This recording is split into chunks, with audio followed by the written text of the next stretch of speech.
আসসালামু আলাইকুম। নবম জাতীয় বেতন কমিশনের রিপোর্ট সরকারের কাছে গতকাল ২১শে জানুয়ারি জমা দেওয়া হয়েছে।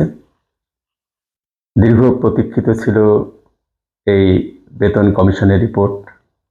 কর্মচারীদের দীর্ঘ আন্দোলনের ফসল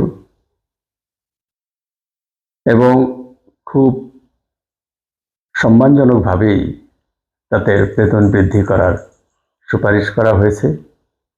সেই ২০১৫ সালে সর্বশেষ বেতন কমিশন বাস্তবায়ন হয়েছিল।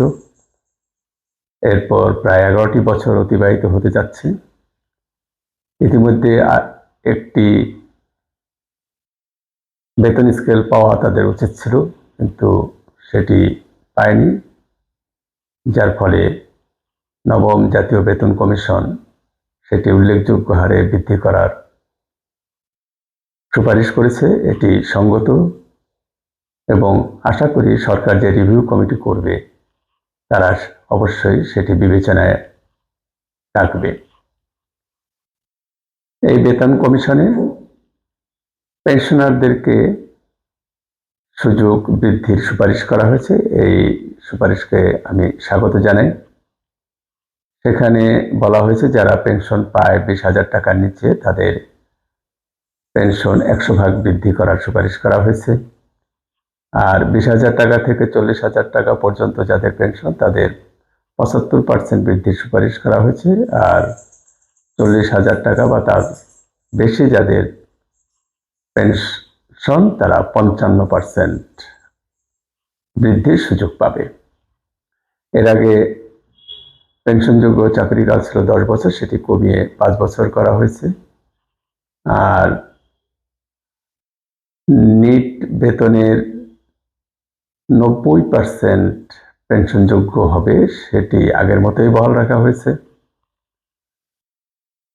৭৫ বছর পর্যন্ত যারা পেনশনভোগী তারা ৫,০০০ টাকা হারে চিকিৎসা ভাতা পাবে, আর ৭৫ বছরের চেয়ে বেশি যারা তারা পাবে ১০,০০০ টাকা চিকিৎসা ভাতা। বৈশাখী ভাতা যেটা আগে শতকরা ২০% ছিল সেটি ৫০% উন্নীত করার সুপারিশ করা হয়েছে। মোটামুটি সবকিছুই বলা যায় যে সম্মানজনক হারে বৃদ্ধি করার সুপারিশ করা হয়েছে। তবে গ্র্যাচুইটির যে হার, যেটি এখন ২৫ বছর বা ততোর্ধ্ব চাকরি হলে ২৩০ টাকা, সেটিকে ৫০০ টাকা করার দাবি করা হয়েছিল। সেটি কি পরিমাণ বাড়ানো হয়েছে বা সুপারিশ করা হয়েছে সেটি জানা যায়নি। আর সরকারি কর্মচারীদের দীর্ঘদিনের দাবি ছিল সিলেকশন গ্রেড, যেটি ২০১৫ সালের ফরহাসউদ্দিন বেতন কমিশনে বহাল রাখা হয়নি। সেটিকে ফিরিয়ে দেওয়ার জন্য দীর্ঘ দাবি করা হয়েছিল। এটি করা হয়েছিল মূলত সরকারি কর্মচারীরা যারা পদোন্নতি পান না বা ব্লক পোস্টে চাকরি করে তাদের একটা নির্ধারিত সময় পরে সিনিয়র হলে তাদের বেতন বাড়ানোর সুবিধা। কর্মচারীদের ক্ষেত্রে ৮ বছর, ১২ বছর এবং ১৫ বছর পর পর তারা একটি করে উপরের স্কেল পাবে। সেই টাইম স্কেলটি পাশাপাশি সরকারি কর্মকর্তাদের জন্য সিলেকশন গ্রেড, পদোন্নতি না পেলেও তারা সেই সময় পরে বেতনের সুবিধাগুলো পেতেন। সেটি তাদের দীর্ঘ দাবি ছিল।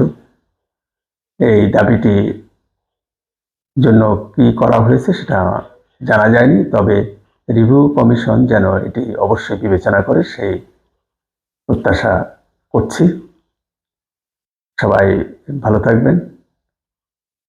ধন্যবাদ বেতন কমিশনকে যুগোপযোগী বেতন কাঠামো সুপারিশ করার জন্য। আসসালামু আলাইকুম।